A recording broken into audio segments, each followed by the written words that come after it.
बिस्मिल्लाहिर्रहमानिर्रहीम, अस्सलाम वालेकुम।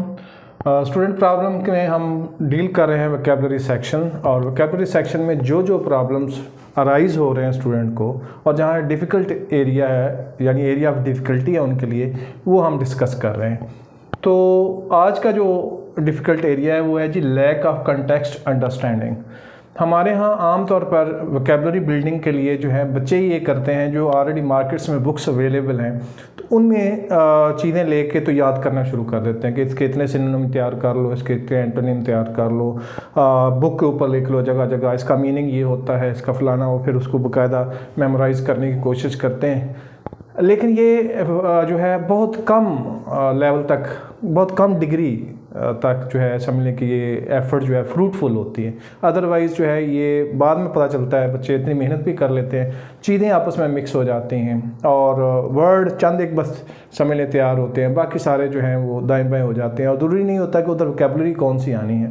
फिर हम उस वोकैबुलरी का जो वोकैबुलरी वहाँ से हमने सिर्फ उसका मीनिंग याद किया होता है, उसको हम बस एक ख़ास कॉन्टेक्स्ट में यूज़ कर सकते हैं, बाकी उसके कॉन्टेक्स्ट कहाँ कहाँ वो यूज़ होता है हमें पता ही नहीं होता। वो इस वजह से होता है कि हमने वर्ड मीनिंग जो है वो आइसोलेशन में तैयार किए होते हैं। इसको कहते हैं जी वर्ड मीनिंग को हम आइसोलेशन में तैयार करते हैं। तो वर्ड मीनिंग को कभी भी आइसोलेशन में तैयार नहीं करना चाहिए, हमेशा वर्ड मीनिंग को कॉन्टेक्स्ट में तैयार करना चाहिए। यानी कि आप ऐसे करें, वोकैबुलरी इन्हांस करने के लिए ये नहीं करेंगे कि डिक्शनरी सामने रखें और एक तरह से कहेंगे डेली जो है मैं 10-10 पेज जो है डेली के लिहाज से तैयार करता जाऊँगा, एक दिन ऐसा आएगा तो सारी वोकैबुलरी सारी डिक्शनरी मुझे याद हो जाएगी। ऐसे कभी भी नहीं होना।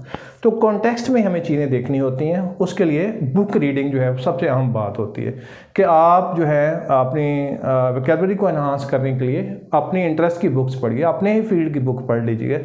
अच्छे राइटर्स की जो अच्छी वोकैबुलरी यूज़ करते हैं उनकी आप बुक्स पढ़ेंगे और फिर वो वोकैबुलरी आपको उस कॉन्टेक्स्ट में याद होगी। मिसाल के तौर पर मिसाल दे रहा हूँ, वर्ड है जी एक्सेंट्रिक।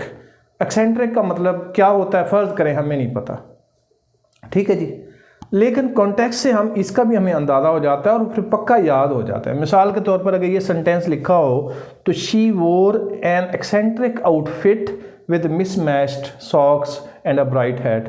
उसने एक अजीब व गरीब लिबास पहना हुआ था जिसमें उसकी सॉक्स भी मिसमैच थी, एक ब्राइट सा अजीब सा हैट ही पहना हुआ था। और she wore an eccentric outfit, outfit लिबास को कहते हैं। तो एक्सेंट्रिक का मतलब यहाँ वाजे हो जाता है कि उसने बड़ा स्ट्रेंज अजीब व गरीब किस्म का लिबास पहना हुआ था।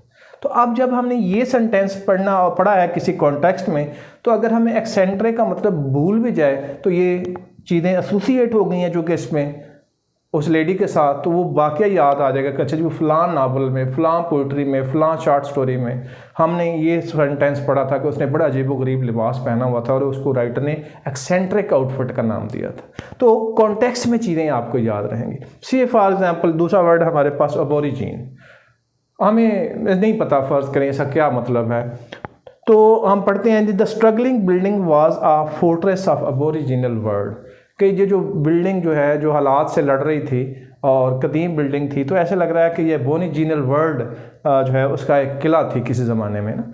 तो अबोरिजिनल वर्ड से मुराद ओल्ड वर्ल्ड भी है, अबोरिजिनल से वर्ड से मुराद किसी की नेटिव जो लैंड है, नेटिव जो वहाँ का कल्चर है, नेटिव जो बिल्डिंग के स्टाइल हैं, they are all called aboriginal, उन सब को हम अबोरिजिनल कहते हैं। तो विद इन कॉन्टेक्स्ट जो है पढ़ने की कोशिश करें तो आपकी अंडरस्टैंडिंग बेटर हो जाएगी, आपकी वोकैबुलरी शार्प हो जाएगी और ज़्यादा देरपा होगी।